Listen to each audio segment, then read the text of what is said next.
नमस्कार दोस्तों, आप सभी का स्टडी फॉर यूपीएससी पीसीएस में स्वागत है। संपूर्ण बिहार घटनाक्रम है ये एडुटेरिया का। इसमें आपका जुलाई 2023 से लेकर जुलाई 2022 तक के वन लाइनर फैक्ट दिए हुए हैं और हम लोग जुलाई 2023 से शुरू करके जुलाई 2022 तक जाएंगे। 2 वीडियो से 3 वीडियो मैं इसको कंप्लीट करने की कोशिश करूँगा और जितना ज़्यादा हो सकेगा, जितनी जल्दी हो सके उतनी जल्दी कंप्लीट कर दूँगा। देखिए, जुलाई 2023 का इम्पोर्टेंट हो ना हो, लेकिन जुलाई 2022 तक के करंट अफेयर ज़रूर इम्पोर्टेंट हो जाएंगे आपके लिए, क्योंकि बीपीएससी ने पिछली बार 68वीं में भी और 67th में भी दोनों में आपके पुराने करंट अफेयर ज़्यादा पूछ लिए थे। नए वाले तो सब लोग पढ़ते हैं, लेकिन पुराने वाले जो लोग छोड़कर चले जाते हैं फिर उनका करंट अफेयर का सवाल गलत होना शुरू हो जाता है। तो इसलिए आगे का जो भी वीडियो आएंगे उसको भी देखिएगा और संपूर्ण रूप से पढ़ने की कोशिश कीजिएगा। ओके, चलिए शुरू करते हैं। चैनल पर नए तो सब्सक्राइब जरूर कर लीजिए, क्योंकि कंटेंट आपको बहुत ही अच्छा मिलता है। जुलाई 2023 का क्या है कि राजस्व और भूमि सुधार विभाग बिहार को नई दिल्ली के विज्ञान भवन में 18 जुलाई 2023 को राष्ट्रपति द्वारा भूमि सम्मान अवार्ड से सम्मानित किया गया। इसके अतिरिक्त 5 जिलों को, कौन कौन से? भोजपुर, इन सभी जिलों के नाम ध्यान में रखिएगा किन किन को सम्मानित किया गया है। भोजपुर, जहानाबाद, किशनगंज, लखीसराय और नालंदा जिले के अधिकारियों को भी भूमि सम्मान अवार्ड प्रदान किया गया है।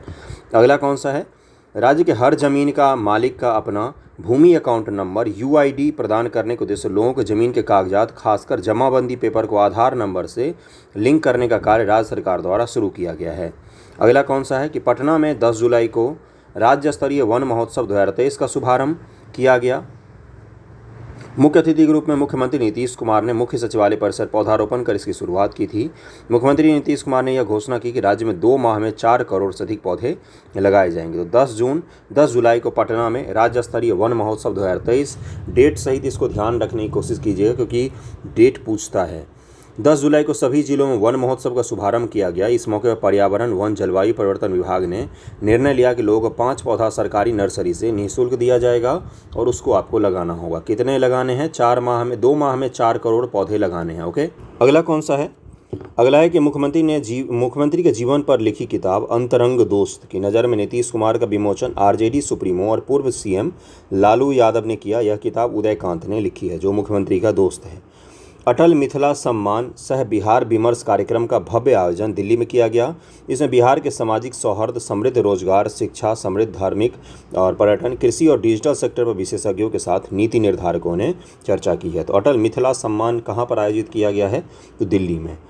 राज्य के सरकारी स्कूलों में बच्चों का आधार कार्ड बनवाने के लिए राज्य के सभी 534 प्रखंडों के 2 माध्यमिक स्तर माध्यमिक स्कूलों में आधार की मशीनें लगेंगी। साथ ही आधार कार्ड बनवाने के लिए कर्मियों और अन्य व्यवस्था भी की जाएगी। तो सभी जो स्कूल होते हैं उसमें आधार मशीन लगाया जाएगा, जिससे बच्चों का जो है वो आधार कार्ड बनाया जा सके। ओके, अगला है कि 7 जुलाई को शहीद पीर अली का शहादत दिवस मनाया गया है। 7 जुलाई को राज्य सरकार ने पहली बार दुधारू पशुओं का बीमा कराने का निर्णय लिया है। पहले साल 5000 पशुओं के बीमा का लक्ष्य रखा गया है। 7/2 के तहत बिहार में दुधारू पशुओं के लिए पशुधन बीमा योजना 7/2 का भाग है। तो ये भी पूछा जा सकता है निम्न से कौन से 7/2 का भाग नहीं है, इसलिए इसको ध्यान में रखिएगा कि दुधारू पशु बीमा जो है ये किसका भाग है? तो 7/2 का भाग है।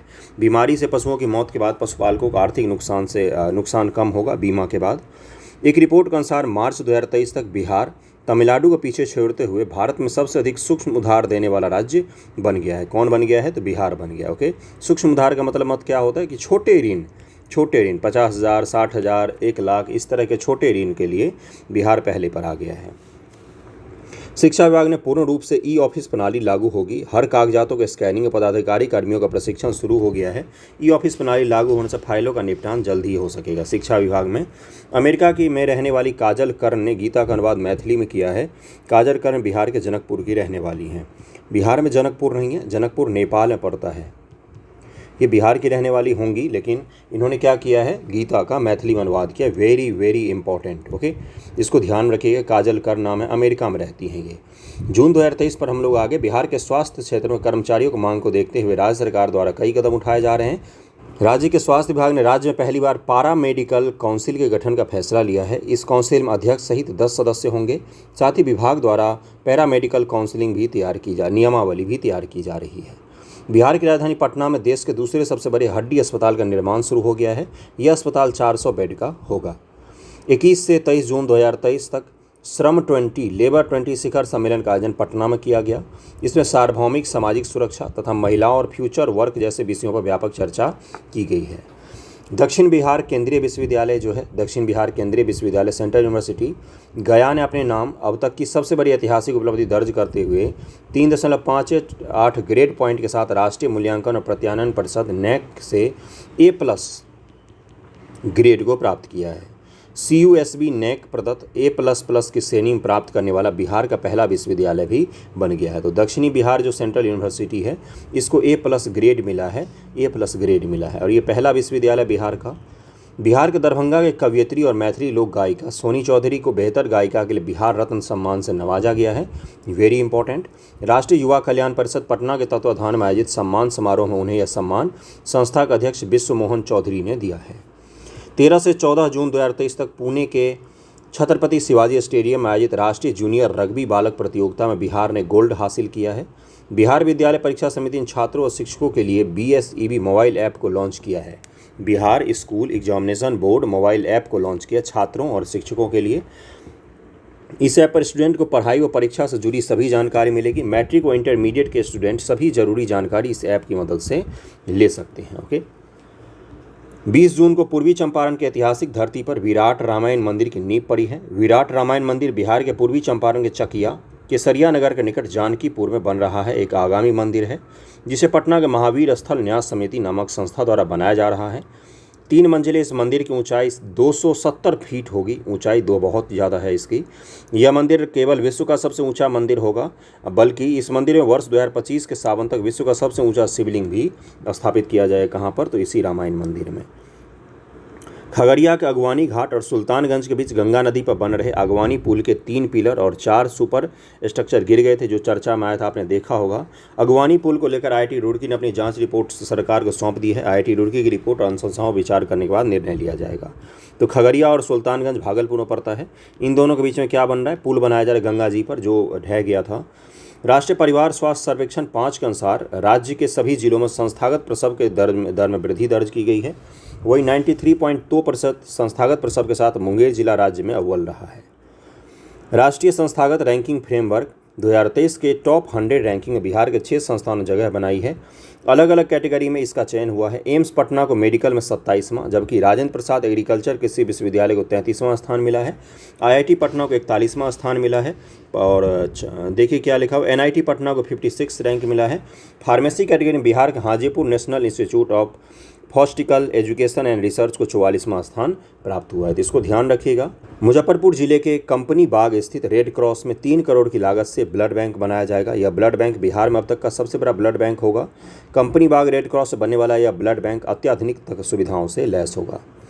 बाढ़ बिजली घर में स्टेज की एक दूसरी यूनिट तैयार हो गई है। 660 मेगावाट की इस यूनिट से बिहार को 338 मेगावाट की बिजली मिलेगी। बेकार चीज़ है, मत याद रखिएगा। Centre for science and environment ने stage of India's environment 2023 in figures जारी किया है, तो इसको जरूर ध्यान रखिएगा। इस रिपोर्ट के अनुसार पर्यावरण सर्वेक्षण रैंकिंग में तेलंगाना शीर्ष पर है, वहीं बिहार को 27वां स्थान मिला है। टॉप पर कौन है? तो तेलंगाना है। ओके। मुख्यमंत्री की अध्यक्षता में हुई मंत्रिपरिषद की बैठक में दरभंगा पूर्णिया में नए सिविल एनक्लेव के निर्माण के लिए भारतीय विमानपत्तन प्राधिकरण और बिहार सरकार के बीच MOU की स्वीकृति दी गई है।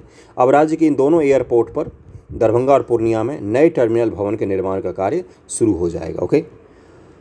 लखीसराय जिले में चानन प्रखंड के किऊल नदी पर स्थित रामपुर बालू घाट पर बालू उठाव के दरमियान एक अष्टधातु निर्मित मोती बरामद हुई है। कहाँ से? तो किऊल नदी के किनारे। एक्सपर्ट से जानकारी में पता चला कि 2000 वर्ष पुरानी मूर्ति है। 2000 वर्ष पुरानी मूर्ति है जो किऊल नदी के बालू से मिला है। कर्नाटक समेत देश के 28 बोर्ड ने बिहार बोर्ड की 10वीं और 12वीं के छूटे हुए परीक्षार्थियों के लिए विशेष परीक्षा आयोजित को काफ़ी पसंद किया है। छात्र हित में उठाए गए इस कदम को सभी अपने यहाँ लागू भी कर रहे हैं। 17 जून को जल शक्ति मंत्रालय के जल संसाधन, नदी विकास और गंगा संरक्षण विभाग के द्वारा नई दिल्ली के विज्ञान भवन में आयोजित समारोह में उपराष्ट्रपति जगदीप धनखड़ ने NTPC बरौनी को सर्वश्रेष्ठ उद्योग के प्रथम पुरस्कार से सम्मानित किया है। वेरी इंपॉर्टेंट है, जरूर ध्यान में रखिएगा इसको। अगला कौन सा है? उद्यान निदेशालय कृषि विभाग द्वारा आम महोत्सव सह प्रतियोगिता 2023 का आयोजन ज्ञान भवन पटना में किया गया। मुख्यमंत्री नीतीश कुमार ने राजगीर में 18 जुलाई से शुरू होने वाले मलेमास मेले के दौरान गंगा जल को पेयजल के रूप में उपलब्ध कराने का निर्देश दिया है। मलेमास मेला चल ही रहा है अभी। तो जमुई जिले में स्थापित सिमुलतला आवासीय विद्यालय के तर्ज पर राज्य के सभी प्रखंड में एक एक आवासीय विद्यालय की स्थापना की जाएगी। इन विद्यालयों में वर्ष 2024 से नामांकन शुरू करने का लक्ष्य तय किया गया है। इसके बाद के चरण हर जिले में इस तरह के आवासीय विद्यालय स्थापित किए जाएंगे। बिहार सरकार के अधीन कार्यरत सरकारी अधिकारी एवं अधिकारियों के सेवा इतिहास अब ऑनलाइन होगा। ह्यूमन रिसोर्स मैनेजमेंट सिस्टम को करीब जुलाई से एक और नई व्यवस्था शुरू होने जा रही है। क्या है भाई? तो बिहार में जो भी अधिकारी जिस भी पद पर होंगे तो उन्होंने पहले उससे कौन कौन से काम किया है या उनका पूरा जो कैरियर रहा है वो किस प्रकार का रहा है। आईएएस में होंगे अधिकारी, मुख्य रूप से आईपीएस होंगे, तो वो आपको पब्लिक किया जाएगा। पब्लिक डोमेन में उस जानकारी को रखा जाए। इससे क्या होगा? ट्रांसपेरेंसी बढ़ेगी कि भाई कौन से बाबू किस पद पर बैठे हुए हैं और उनका इतिहास क्या रहा है, कोई करप्शन में तो नहीं पड़े हुए हैं, किस तरह का उन्होंने काम किया है, ये सब कुछ आपको पब्लिक में अवेलेबल होगा। ओके। बिहार विद्यालय परीक्षा समिति की ओर से 17 जून को 2 दिवसीय national conclave of examination board 2023 का आयोजन पटना के होटल मौर्या में किया गया था। बाल श्रम निषेध दिवस के अवसर पर बाल श्रम के विरुद्ध राज्य में जन जागरण फैलाने के उद्देश्य से प्रचार प्रसार सामग्री और सभी उपकरणों से सुसज्जित 12 जागरूक रथ को श्रम संसाधन विभाग के मंत्री जी ने रवाना किया। विश्व बाल श्रम निषेध दिवस 2023 के अवसर पर आयोजित कार्यक्रम में बाल श्रम विमुक्ति के क्षेत्र में उत्कृष्ट कार्य करने हेतु प्रथम स्थान प्राप्त करने वाले सीतामढ़ी जिला वेरी इंपॉर्टेंट के धावा दल के सभी सदस्यों को प्रशस्ति पत्र प्रदान किया गया है। ओके। पटना रांची वंदे भारत का ट्रायल सफलतापूर्वक पूरा हो गया है। पटना से रांची जाने के क्रम में इस ट्रेन ने हर पड़ाव को समय से पहले पूरा कर लिया। पटना रांची वंदे भारत शुरू हो गया है अब तो। पूर्णिया में राज्य के चौथे एयरपोर्ट का निर्माण होगा। पहला कहाँ पर था? पहला हो गया पटना। दूसरा कहाँ पर हो गया? तो गया। तीसरा कौन सा हो गया? तो दरभंगा। और चौथा कौन सा होगा? तो पूर्णिया होगा। बिहार के हर क्षेत्र में एक एक एयरपोर्ट हो जाएंगे। दक्षिण पश्चिम में कौन सा हो गया? तो गया हो गया। बीच में पटना हो गया। उत्तरी बिहार में एक साइड कौन सा हो गया? दरभंगा हो गया। उत्तरी बिहार के बिल्कुल दूसरे छोर पर कौन सा हो गया? पूर्णिया हो गया। ओके। क्या है भाई? पूर्णिया में नागरिक विमान सेवा शुरू करने के लिए airport authority of India Bihar सरकार के बीच समझौता ज्ञापन पर हस्ताक्षर हुआ है। पटना गया दरभंगा के बाद अब पूर्णिया से भी यात्री विमान के जरिए दूसरे शहर जा सकेंगे। एएन कॉलेज पटना के बीसीए के छात्रों ने रक्षक मोबाइल ऐप विकसित किया है, जिससे आपात स्थिति में सतर्कता संदेश भेजा जा सकता है। रक्षक ऐप महिलाओं, छात्रों और वरिष्ठ नागरिकों के लिए विशेष रूप से कार्यरत होगा। मई 2023 पर हम लोग पहुंच गए। केंद्रीय श्रम और रोजगार मंत्रालय की ओर से जारी रिपोर्ट के अनुसार ई श्रम पोर्टल पर बिहार के 2,86,00,000 श्रमिकों का निबंधन हो चुका है। देश में असंगठित क्षेत्र के श्रमिकों की संख्या के मामले में बिहार दूसरे स्थान पर है। पहले स्थान पर कौन सा है? तो उत्तर प्रदेश है। अपना ही भाई है उत्तर प्रदेश, वो है। बिहार में गंभीर प्राकृतिक आपदाओं में वांछित अपराधियों की प्रकृत अपराधों में गलती कर दिया मैंने। बिहार में गंभीर प्रवृत्त के अपराधों में वांछित अपराधियों की गिरफ्तारी को लेकर ऑपरेशन प्रहार के तहत वज्र कंपनियां गठित की गई हैं। वज्र कंपनियों ने बेहतर प्रदर्शन किया है। 2022 की तुलना में 2023 के पहले 5 महीनों में 69% से अधिक गिरफ्तारी किया है। वज्र क्या है? तो ये छोटी सी टुकड़ी बनाई गई है बिहार पुलिस की, जो क्या करती है? अपराधियों को गिरफ्तार करती है। राष्ट्रीय हरित अधिकरण एनजीटी की ओर से बिहार राज्य पर 4,000 करोड़ का पर्यावरणीय क्षतिपूर्ति दंड लगाया गया है। डेली न्यूज़पेपर अगर आप पढ़ते होंगे तो ये मैंने बताया था आप लोगों को। ठोस और तरल अपशिष्ट को वैज्ञानिक रूप से प्रबंधन करने नाकाम रहने के कारण यह आदेश जारी किया गया। जुर्माने की राशि का उपयोग कचरा प्रबंधन, पुराने कचरे की रिसाइकलिंग और सीवेज उपचार संयंत्रों की स्थापना, मल कीचड़ अस्पष्ट उपचार संयंत्रों की स्थापना के लिए किया जाएगा। ओके। सिप्टेज उपचार संयंत्रों के लिए किया जाएगा। सरकारी अस्पताल में इलाजों के लिए आने वाले मरीजों को मुफ्त में दवा उपलब्ध कराने बिहार राजस्थान के बाद देश में दूसरे स्थान पर है। पहले पर कौन सा है? तो राजस्थान है अपना। दूसरे पर कौन है? तो अपना बिहार राज्य है। स्वास्थ्य मंत्रालय की रिपोर्ट के अनुसार बिहार में 66.94% मरीजों को मुफ्त में दवाएं मिलती है। किसने बोला है? तो स्वास्थ्य मंत्रालय ने बोला है। पूर्वी रेलवे के जमालपुर लोकोमोटिव वर्कशॉप भागलपुर को CII ग्रीन कंपनी क्या लिखा है? Confederation of Indian industries green company से ग्रीन सिल्वर रेटिंग मिली है। किसको? तो जमालपुर भागलपुर में जो लोकोमोटिव वर्कशॉप होता है उसको मिला है। ओके। बिहार कृषि विश्वविद्यालय सबौर भागलपुर के वैज्ञानिकों ने, ये भी मैंने न्यूज़पेपर डिस्कशन बताया था, धान की नई किस्म सबौर कुंवर की खोज की है। यह कम पानी 25% तक कम खाद और 110 से 115 दिनों में तैयार होने वाले धान की नई किस्म है। वोकल फॉर लोकल विजन को बढ़ावा देने, लोकल उत्पादों को बेहतर बाजार उपलब्ध कराने के लिए एक स्टेशन एक उत्पाद योजना की घोषणा की गई है।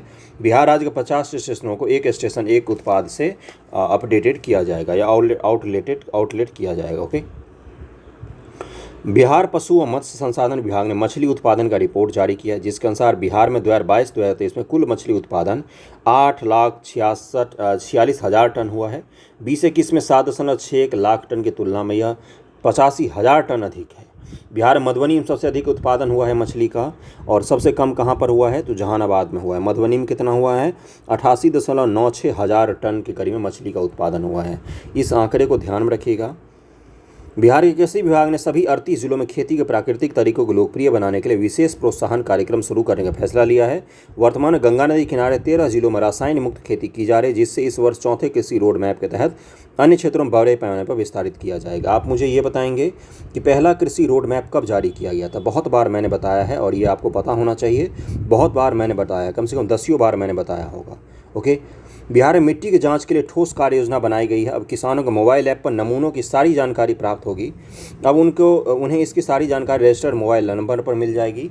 वहीं अगले 3 वर्षों में देश से 5 करोड़ बिहार की 100% पंचायतों की मिट्टी का जांच करने का लक्ष्य रखा गया है। सभी पंचायत की जो मिट्टी है उनका जाँच किया जाएगा। उस पंचायत को किस खाद की ज़रूरत है, क्या मिट्टी बंजर हो रहा है या उसमें नमक घुल रहा है, लवणीय मृदा हो रही है, इन सभी का जाँच किया जाएगा। ओके। अगला कौन सा है? खरीफ फसलों को लेकर किसानों में जागरूकता बढ़ाने के उद्देश्य से बिहार में खरीफ महाअभियान 2023 की शुरुआत मुख्यमंत्री और उप मुख्यमंत्री तेजस्वी यादव ने मुख्यमंत्री आवास से 36 प्रचार रथों को हरी झंडी दिखाकर किया है। किसके लिए? खरीफ फसलों को लेकर किसानों में जागरूकता फैलाने के लिए खरीफ महाअभियान की शुरुआत उन्होंने अपने आवास से रथ को रवाना करके किया है। इस अवसर पर मुख्यमंत्री खरीफ अभियान 2023 कार्यक्रम के विभिन्न अभियानों से संबंधित पुस्तिका का भी विमोचन किया गया है। ओके। अगले पर हम लोग चलते हैं। उप मुख्यमंत्री तेजस्वी यादव ने मेडिकल कॉलेज में सुधार के लिए मिशन 60 की तर्ज पर मिशन परिवर्तन को लॉन्च किया है। इसका मुख्य उद्देश्य है कि अस्पतालों को मरीज फ्रेंडली बनाया जाए। सबसे पहले इन कॉलेजों में अनुशासन लागू किया जाए, साथ ही मैन पावर के आधार पर इलाज की व्यवस्था भी की जाए। मिशन परिवर्तन स्वास्थ्य विभाग में सुधार के लिए किया गया। मुख्य रूप से हॉस्पिटल जो होते हैं उनको सुधार के लिए चलाया जा रहा है। छपरा में सारण इंटरनेशनल फिल्म फेस्टिवल के तीसरे संस्करण का आयोजन किया गया। इस आयोजन में देश विदेश के कई फिल्मों का प्रदर्शन किया गया। इसमें national best film washing machine और इंटरनेशनल बेस्ट फिल्म इटली की दिली जीती 30 को चुना गया। इन दोनों फिल्म के नाम को ध्यान में रखिएगा। एक बार ये भी पढ़ लीजिएगा कि भाई वॉशिंग मशीन का डायरेक्टर कौन है, और वॉशिंग मशीन का ही पढ़िएगा, दूसरे का इटली वाले का हमें क्या लेना देना है। अपने देश वाले का एक बार पढ़ लीजिएगा, क्योंकि वहाँ से सवाल पूछ सकता है आपसे। ओके। बिहार के सभी 8,387 पंचायतों में प्रधानमंत्री सूक्ष्म खाद्य उद्योग उन्नयन योजना के तहत खाद्य प्रसंस्करण उद्योग लगाए जाएंगे। खाद्य प्रसंस्करण उद्योग क्या होता है? जैसे आलू से चिप्स बनाना, ये क्या हो गया? खाद्य प्रसंस्करण उद्योग हो गया। यही लगाए जाएंगे। उद्योग विभाग ने जिला उद्योग केंद्र के महाप्रबंधक को इसकी जिम्मेदारी सौंपी है। सरकार द्वारा खाद्य प्रबंधन उद्योग लगाने वाले उद्यमियों को हर तरह की सुविधाएँ दी जाएगी। ओके। अगला कौन सा है कि राष्ट्रीय हरित प्राधिकरण एनजीटी ने सोन नदी में घड़ियाल वन्यजीव अभयारण्य बनाने और इको सेंसिटिव जोन घोषित करने का बिहार सरकार को निर्देश दिया। देखिए, घड़ियाल भारत में मिलता है मुख्य रूप से, और आपको चंबल नदी में इसका आपको प्रवास मिल सकता है। IDPTS प्राइवेट लिमिटेड नई दिल्ली के द्वारा पटना के कलेक्ट्रेट घाट पर आयोजित 11 दिवसीय गंगा महोत्सव कार्यक्रम गंगा महाआरती का अद्भुत प्रदर्शन के साथ संपन्न हुआ। यह कार्यक्रम वर्ल्ड रिकॉर्ड में दर्ज किया गया है। राजस्थान ने बिहार का GST मॉडल अपनाने का निर्णय लिया है। वहां के अधिकारी बिहार के GST मॉडल को देखने पटना आए। राजस्थान यहां किए जा रहे नए प्रयोग उनके सकारात्मक परिणामों से काफ़ी प्रभावित है। ओके। लगभग 18 साल बाद मखान अनुसंधान केंद्र दरभंगा को राष्ट्रीय मखान अनुसंधान केंद्र का दर्जा मिल गया है। नेशनल मखान रिसर्च सेंटर का दर्जा मिल गया है, जो दरभंगा में दिल्ली मोड़ के समीप में है। अब राष्ट्रीय मखान अनुसंधान केंद्र दरभंगा राष्ट्रीय स्तर मखान अनुसंधान और विकास का कार्य करेगा, जिससे मखान उत्पादक किसानों के साथ मखान व्यवसायियों को भी लाभ मिलेगा। और आपको पता है कि मखान का भी तो उत्पादन अपने बिहार में मुख्य रूप से होता है, लेकिन केरल में भी जल की उपलब्धता खूब सारा है। तो केरल की सरकार भी अपने यहाँ कोशिश कर रही है कि मखान का उत्पादन बढ़ाया जाए। आपको लगता होगा कि मखान के लिए तालाब वगैरह चाहिए, खेत में भी पानी भर के आप मखान का उत्पादन कर सकते हैं। ओके। अगले पर चलते हैं। IIT पटना और CDEC के बीच सितंबर 2023 तक IIT पटना में एक सुपर कंप्यूटर स्थापित करने के लिए समझौता ज्ञापन पर हस्ताक्षर हुआ है। नेशनल सुपर कंप्यूटिंग मिशन के तहत IIT पटना को इस साल सितंबर तक परम सुपर कंप्यूटर मिल जाएगा। केंद्रीय विज्ञान प्रौद्योगिकी मंत्रालय की ओर से देश के 9 संस्थानों में IIT पटना का चयन किया गया है। Okay. Indira Gandhi institute of medical sciences IGIMS संस्थान और centre for development end of advance computing CDAC ने इलेक्ट्रॉनिक्स और सूचना प्रौद्योगिकी मंत्रालय के तहत एक MOU पर साइन किया है। इसके तहत IGIMS को संस्थान मशीन सॉफ्टवेयर का उपयोग कर डॉक्टर मरीजों का बेहतर इलाज करेंगे। बेहतर इलाज के लिए अब यहाँ आर्टिफिशियल इंटेलिजेंस का भी इस्तेमाल किया जाएगा। ओके, देश में विज्ञान और प्रौद्योगिकी आधारित नवाचार को बढ़ावा देने के लिए भारत सरकार ने अपनी एक नई पहल साथी केंद्र की स्थापना की है। भारत सरकार ने की है। इस केंद्र के लिए IIT पटना को नोडल केंद्र बनाया गया है। विज्ञान और प्रौद्योगिकी मंत्रालय के अधीन कार्यरत विज्ञान और प्रौद्योगिकी विभाग के द्वारा इसे शुरू किया गया है। तो किसने शुरू किया है साथी केंद्र की अवधारणा को? तो भारत सरकार ने शुरू किया है। ओके, वीडियो पसंद आ रहा हो तो लाइक ज़रूर कीजिएगा वीडियो को और शेयर कर दीजिएगा जहां भी संभव हो सके पढ़ने लिखने वाले बच्चों के बीच में। 58 दिन आपके एग्ज़ाम के बच्चे हैं, 58 दिन बाद आपका एग्ज़ाम हो गया रहेगा। भारत और नेपाल ट्रेनों की आवाजाही बहुत जल्द शुरू हो जाएगी। Jogbani Viratnagar cross border railway link project का काम पूरा हो चुका है। बथनाहा अररिया से विराटनगर तक रेल लाइन का निर्माण का काम इरकॉन कंपनी की ओर से किया जा रहा है। बिहार में गंगा नदी किनारे वाले 23 शहरों, इनकी सहायक नदियों वाले 16 शहरों में सीवरेज ट्रीटमेंट प्लांट, ये ज़रूरी था क्योंकि इससे क्या होगा, गंगा जी में प्रदूषित पानी जब नहीं जाएगा तो गंगा जी खुद ही साफ़ हो जाएंगे, क्योंकि जल बहता हुआ है वो, तो बहता जल तो खुद ही साफ़ हो जाता, बस उसमें आप गंदगी रोक दीजिए एक बार। तो यही कार्यक्रम अब किया जा रहा है, काम किया जा रहा है। निर्माण के साथ ही 76 छोटे शहरों में FSTP का निर्माण किया जाएगा। इस FSTP के माध्यम से निजी सेप्टिक टैंकों से निकलने वाली गंदगी को एकत्रित करने के लिए उसे ट्रीट कर खाद तैयार किया जाएगा। ओके, मुख्यमंत्री जी ने पटना में मौसम सेवा केंद्र और मौसम बिहार मोबाइल ऐप का उद्घाटन किया। बिहार मौसम सेवा केंद्र 24 घंटे कार्यरत रहेगा। लोक दूरभाष मोबाइल ऐप के माध्यम से मौसम संबंधी सूचना प्राप्त कर सकेंगे। ऐसा मोबाइल ऐप विकसित करने वाला बिहार भारत का पहला राज्य है। पंचायत स्तर तक का मौसम संबंधी आंकड़ा ग्रहण करने वाला कर्नाटक के बाद बिहार भारत का दूसरा राज्य बन गया है। तो इसको जरूर ध्यान रखिएगा, वेरी वेरी इंपॉर्टेंट। किस पंचायत में कैसा मौसम रहेगा, अब ये भी आंकड़ा हम उपलब्ध करवा देंगे थोड़े दिनों बाद। तो आप समझ रहे हैं कितना ज़्यादा एक्यूरेसी होगा, ये कितना ज़्यादा मददगार होगा। पटना नगर निगम की ओर से 23 मई को डिजिटल करेंसी ₹1 का शुभारंभ किया गया। इसके साथ ही पटना नगर निगम देश का पहला नगर निगम बन गया है जिसने डिजिटल करेंसी की शुरुआत की है। इसके बाद से पटना नगर निगम में डिजिटल करेंसी का उपयोग किया जा रहा है। डिजिटल करेंसी की बात हो रही है और ये RBI द्वारा शुरू किया गया था, जिसमें पटना नगर निगम पहला नगर निगम है जहाँ पर इसको शुरू किया गया। बिहार की राजधानी पटना में बिहार राज्य खेल प्राधिकरण की ओर से आयोजित 2 दिवसीय स्पोर्ट कॉन्क्लेव 2.0 का उद्घाटन उप मुख्यमंत्री के द्वारा किया गया। बिहार को खेल के मानचित्र में एक उत्कृष्ट केंद्र के रूप में स्थापित करने का इस कार्यक्रम का मुख्य उद्देश्य है। बिहार सरकार कला संस्कृति और युवा विभाग ने पर्यटन और संस्कृति के लिए रजत श्रेणी में स्कॉच अवार्ड 2023 जीता। यह सम्मान विभाग के किन्नर महोत्सव के आयोजन के लिए दिया गया था। ओके, मुख्यमंत्री ने पटना के शास्त्री नगर इलाके में वरिष्ठ अधिकारियों के लिए एक नवनिर्मित आवासीय भवन और एक योग सह से ध्यान केंद्र का उद्घाटन किया है। पटना का शास्त्री नगर आप लोग जानते होंगे जो लोग रहते हैं। नवादा जिले के हिसुआ में भगवान बुद्ध की भारत की सबसे ऊंची प्रतिमा बनाई जा रही है। इस प्रतिमा की ऊंचाई 108 फीट है। यह बिहार की सबसे ऊंची प्रतिमा होगी। नवादा जिले के हिसुआ में, हिसुआ के कोई रहने वाले तो बताएंगे, भगवान बुद्ध की 108 फीट ऊंची मूर्ति बनाई जा रही है। ओके, बिहार में सरकारी स्कूलों की शिक्षा गुणवत्ता और विस्तार के लिए 4 स्वयंसेवी संस्थाएं वित्तीय और तकनीकी मदद मुहैया कराने के लिए शिक्षा विभाग के साथ MOU पर हस्ताक्षर करेंगे। ये भी मैंने पढ़ाया था आपको। केंद्रीय भंडार नामक संस्था कक्षा 9 और 10 के विद्यार्थियों के लिए स्पेशल कंटेंट मुहैया करवाएगी। Aditya Birla group mind spark संस्था ऐप के माध्यम से बच्चों को लर्निंग लेवल सुधारने में काम करेगी। जेसुइट पीस कमीशन आध्यात्मिक विकास के लिए काम करेगी। एजुकेट इंडिया नाम की संस्था कक्षा 3 से 5 तक के विद्यार्थियों को प्रारंभिक साक्षरता मुहैया करवाएगी। जल शक्ति मंत्रालय के जल संसाधन, नदी विकास और गंगा संरक्षण विभाग के द्वारा 4थे राष्ट्रीय जल पुरस्कार 2022 की घोषणा की गई। मध्य प्रदेश ने सर्वश्रेष्ठ राज्य से नीम शीर्ष स्थान हासिल किया है।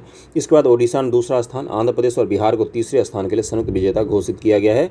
Very very important. ओके, अगला कौन सा है? अगला है जाम्बिया वाला। ये भी न्यूज़ मैंने पढ़ाया था। जैसे बिहार में लड़कियों को साइकिल दिया गया था नीतीश कुमार जी के पहले कार्यकाल को याद कीजिए, जब वो नए नए मुख्यमंत्री बने थे, तो उसी हिसाब से जाम्बिया की गवर्नमेंट ने भी अपने यहाँ लड़कियों को साइकिल देने की जो योजना है उसको शुरू किया है।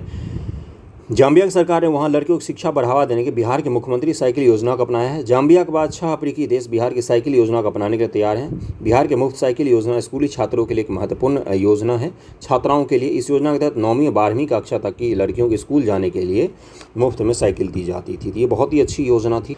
मद्य निषेध, उत्पादन और निबंधन विभाग के अपर मुख्य सचिव ने निर्देश जारी किया कि बिहार में भी रजिस्ट्री के दौरान आधार नंबर ऑथेंटिकेशन को अनिवार्य किया जाए। बिहार में मध्य प्रदेश के तर्ज पर अब जमीन और मकान खरीदने बेचने पर आधार ऑथेंटिकेशन अनिवार्य होगा। ज़मीन और मकान अगर आप खरीदेंगे बेचेंगे तो क्या होगा, आपको आधार नंबर देना पड़ेगा।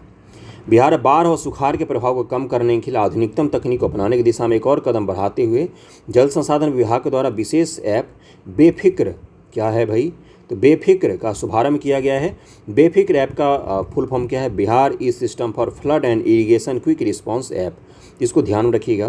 बिहार शिक्षा विभाग ने स्कूलों में बच्चों को व शिक्षकों की उपस्थिति बढ़ाने के लिए शिक्षा स्तर बेहतर करने के लिए ई शिक्षा कोष पोर्टल विकसित किया है। इससे विद्यालयों में शिक्षक छात्र दोनों की मौजूदगी निगरानी हो सकेगी। दिसंबर 2021 में बिहार में 963 करोड़ का जीएसटी संग्रह हुआ, जो दिसंबर 2022 से बढ़कर 1309 करोड़ हो गया। दिसंबर 2021 की तुलना में इस बार 36% अधिक जीएसटी संग्रह हुआ है। इस आंकड़े को ध्यान में मत रखिएगा, ऐसा कुछ नहीं पूछता है जीएसटी वगैरह के लिए। हाल ही में बिहार के पूर्वी चंपारण जिले के मोतिहारी मोती झील नामक जगह है, पता ही आपको, राष्ट्रीय ड्रैगन बोट प्रतियोगिता 2023-24 का आयोजन किया गया। इस प्रतियोगिता का 10वां संस्करण है, जिसका उद्घाटन बिहार ग्रामीण विकास मंत्री श्रवण कुमार ने किया था। ओके, अगला अप्रैल पर हम लोग आ गए। भारत के प्रथम राष्ट्रपति एवं बिहार हिंदी साहित्य सम्मेलन के संस्थापकों में से एक डॉक्टर भारत रत्न है, देश रत्न कहा जाता है इनको, देश रत्न राजेंद्र प्रसाद के पुण्य स्मृति दिवस पर बिहार हिंदी साहित्य सम्मेलन का 42वां महाधिवेशन सम्मेलन सभागार पटना में आयोजित किया गया, जिसका उद्घाटन बिहार के राज्यपाल राजेंद्र विश्वनाथ आर्लेकर ने किया है। बिहार के राज्यपाल के नाम बहुत सारे लोगों को नहीं पता होगा, एक बार इनका नाम जरूर ध्यान रखिएगा। पश्चिमी चंपारण के चनपटिया स्टार्टअप जोन में डाकघर निर्यात केंद्र खोला गया है, जिससे यहाँ के उद्यमी विश्व के अन्य देशों में अपने उत्पाद का निर्यात कर सकेंगे। मूर्तिजापुर महाराष्ट्र में संपन्न हुए 67वें जूनियर राष्ट्रीय बॉल बैडमिंटन चैंपियनशिप के बालिका वर्ग में बिहार को 3रा स्थान, कांस्य पदक प्राप्त हुआ है। पश्चिमी चंपारण के मार्चा चावल को अप्रैल 2023 में जीआई टैग प्रदान किया गया, भौगोलिक संकेतक। इसके साथ ही राज्य के जीआई टैग वाले कृषि उत्पादों की संख्या 6 हो गई है। आप मुझे बताइए एक बार याद करके, और 5 कौन कौन से उत्पाद हैं, एक बार याद कीजिए। बहुत बार हमने डिस्कस भी किया है और बहुत ही आसान सवाल मैंने पूछा है आपसे। अगला कौन सा है, कैमूर वन्यजीव अभयारण्य बिहार का दूसरा टाइगर रिजर्व बनेगा। पहला कौन सा है, तो आपका वाल्मीकि है, जो पश्चिमी चंपारण में है और अभी बना नहीं है। जब इसको एनटीसीए के द्वारा प्रोजेक्ट टाइगर के तहत घोषित कर दिया जाएगा तो ये क्या बन जाएगा, ये टाइगर रिजर्व बन जाएगा, कैमूर वन्यजीव अभयारण्य। प्रोजेक्ट टाइगर कब शुरू किया गया था बंधुओं, तो 1973 ईस्वी में 73 में शुरू किया गया था। बिहार पुलिस अकादमी को वर्ष 21-22 में पूर्वी क्षेत्र में पुलिस उपाधीक्षक डीएसपी को श्रेष्ठ परीक्षण देने के लिए गृह मंत्री ट्रॉफी दी गई है। पूर्वी जोन में मुख्यमंत्री ने मुजफ्फरपुर जिले के मोतीपुर में बिहार के दूसरे इथेनॉल प्लांट का उद्घाटन किया। वेरी इंपॉर्टेंट, मैंने पढ़ाया था। इस संयंत्र की क्षमता मक्का से प्रतिदिन 110 किलोलीटर इथेनॉल उत्पादन करने की है। इसे 152 करोड़ रुपए की लागत से विकसित किया गया है। मई 2022 से पूर्णिया में भारत के पहले इथेनॉल संयंत्र का उद्घाटन किया गया था। पहला कहाँ पर, तो पूर्णिया में, और दूसरा कहाँ पर, तो मुजफ्फरपुर में। भागलपुर में बिहार की पहली बैडमिंटन अकादमी खुलेगी। भारतीय बैडमिंटन टीम के मुख्य कोच पुलेला गोपीचंद और बिहार सरकार के बीच भागलपुर में पहली बैडमिंटन अकादमी खोलने के साथ 4 मुद्दों पर करार हुआ है। पुलेला गोपीचंद का नाम आपने सुना होगा। बिहार बैडमिंटन अकादमी खुल रही, बहुत ही अच्छी बात है, भागलपुर में खुल रही है। पीएम ऊर्जा गंगा पाइपलाइन के तहत बिहार के 6 जिले लाभान्वित होंगे। कौन कौन से, बेगूसराय, खगड़िया, मधेपुरा, पूर्णिया, अररिया, किशनगंज शामिल होंगे। ये पाइपलाइन बिहार, झारखंड, उड़ीसा और पश्चिम बंगाल को गैस की आपूर्ति करेगा। जिस प्रकार से आपके घर बिजली आती उसी प्रकार से एलपीजी गैस भी आएगा आपके घर। यही कौन सा योजना है, तो ऊर्जा गंगा, प्रधानमंत्री ऊर्जा गंगा योजना है, जो पूर्वी भाग में गैस को प्रसारित करेगा। ओके, बुडापेस्ट हंगरी में आयोजित होने वाले वर्ल्ड एथलेटिक्स चैंपियनशिप 2023 में जमुई जिले के अंजनी कुमारी जैवलिन थ्रो प्रतिस्पर्धा में देश का प्रतिनिधित्व करेंगी। भारत सरकार के स्वच्छ भारत मिशन ग्रामीण के तहत भागलपुर जिले के इस्माइलपुर प्रखंड को बिहार का पहला ODF प्लस मॉडल प्रखंड का घोषित किया गया। इसको जरूर ध्यान में रखिएगा, ODF प्लस बिहार में पहली बार घोषित हुआ है, ODF प्लस। ओके, बिहार में गंगा नदी पर देश का सबसे लंबा एक्स्ट्रा डोज केबल पुल का निर्माण किया जा रहा है। इस ब्रिज का निर्माण L&T व कोरियाई कंपनी देबू ज्वाइंट वेंचर्स कर रही है। डिजाइन कोरियाई कंपनी का है। इस 6 लेन पुल की कुल लंबाई 22.76 किलोमीटर होगी। ओके, मुख्यमंत्री नीतीश कुमार की अध्यक्षता में हुई बिहार कैबिनेट की बैठक में दरभंगा एम्स के लिए 3 अरब से अधिक राशि के लिए प्रशासनिक स्वीकृति को मंजूरी दे दी गई है। यह बिहार का दूसरा एम्स होगा। पहला एम्स कहाँ पर है? तो पटना में है। ओके, दूसरा कहाँ पर बन रहा है? तो दरभंगा में बन रहा है। पटना में जल्द ही विश्व स्तरीय संस्कृति विरासत की सुरंग का निर्माण किया जाएगा। बिहार संग्रहालय पटना संग्रहालय को आपस में भूमिगत मार्ग से जोड़ेगा। इस सुरंग का कार्य दिल्ली मेट्रो रेल कॉरपोरेशन को दिया गया है। इस सुरंग की लंबाई 1.5 किलोमीटर होगी। ओके, बिहार को भारत सरकार से भवन निर्माण के क्षेत्र में विशिष्ट पुरस्कार विश्वकर्मा पुरस्कार सम्मानित किया गया है। Very important. हाल ही में दिल्ली में आयोजित इंडियन कंस्ट्रक्शन मीट 2023 में भवन निर्माण विभाग बिहार को इंडो इस्लामिक वास्तुकला में निर्मित अंजुमन इस्लामिया हॉल के उत्कृष्ट निर्माण के लिए पुरस्कार दिया गया है। अगर पटना में रहते हैं तो देख के आइएगा कैसा हॉल बना है। बिहार सरकार के पर्यटन कला और संस्कृति विभाग ने बिहार के गोपालगंज में थावे महोत्सव 2023 का आयोजन किया है। गोपालगंज में किया गया।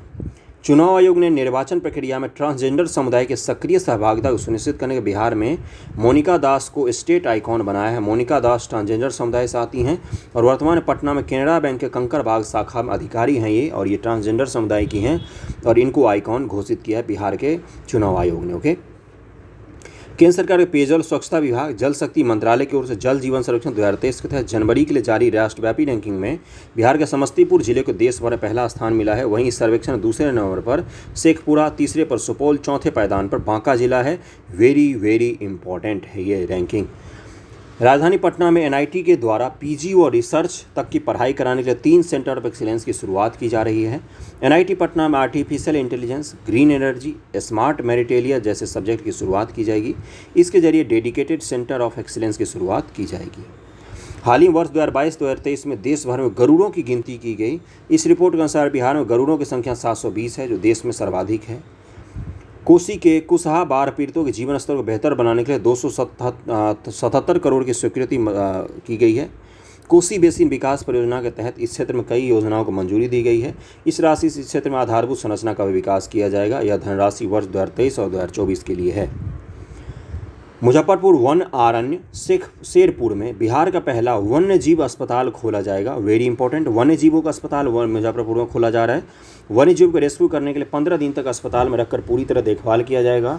फिर उन्हें स्वस्थ होने पर जंगली अधिवास में छोड़ दिया जाएगा। इस अस्पताल में केवल वन्य जीव का ही इलाज किया जाएगा। वन्य जीव जो वाइल्ड के जो प्राणी होते हैं, जैसे शेर, बाघ, भालू, गीदड़ हो गए, वो बीमार होंगे तो उनका यहाँ पर इलाज होगा और फिर उनको वहाँ पर छोड़ दिया जाएगा उनके घर पर। अगला है बिहार के ग्रामीण व शहरी इलाकों में दूध उत्पादन से दूध बिक्री के आंकड़े का मिलान किया गया।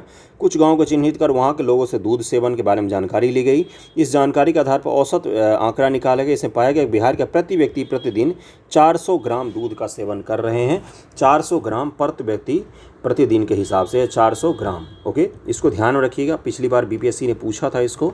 13 अप्रैल 2023 को नीति आयोग द्वारा जारी आकांक्षी जिला की डेल्टा रैंकिंग में शिक्षा सेगमेंट के शीर्ष 5 जिलों में शेखपुरा पहले, पूर्णिया दूसरे स्थान पर है। नीति आयोग द्वारा ये डेल्टा रैंकिंग जारी की गई आकांक्षी जिलों की। भारतीय डाक विभाग ने मुजफ्फरपुर के शाही लीची पर 5 रुपये का नया डाक टिकट जारी किया है। डाक टिकट आपने देखा होगा, कभी किसी को मेल किया होगा तो। मेल मतलब ईमेल नहीं, जो चिट्ठी भेजना होता है वो वाला।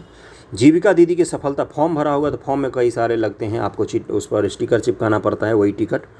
जीविका दीदी की सफलता से उत्साहित राज्य सरकार ग्रामीण युवाओं को प्रतियोगी परीक्षा के काबिल बनाने के लिए विद्या दीदी का सहारा लेगा।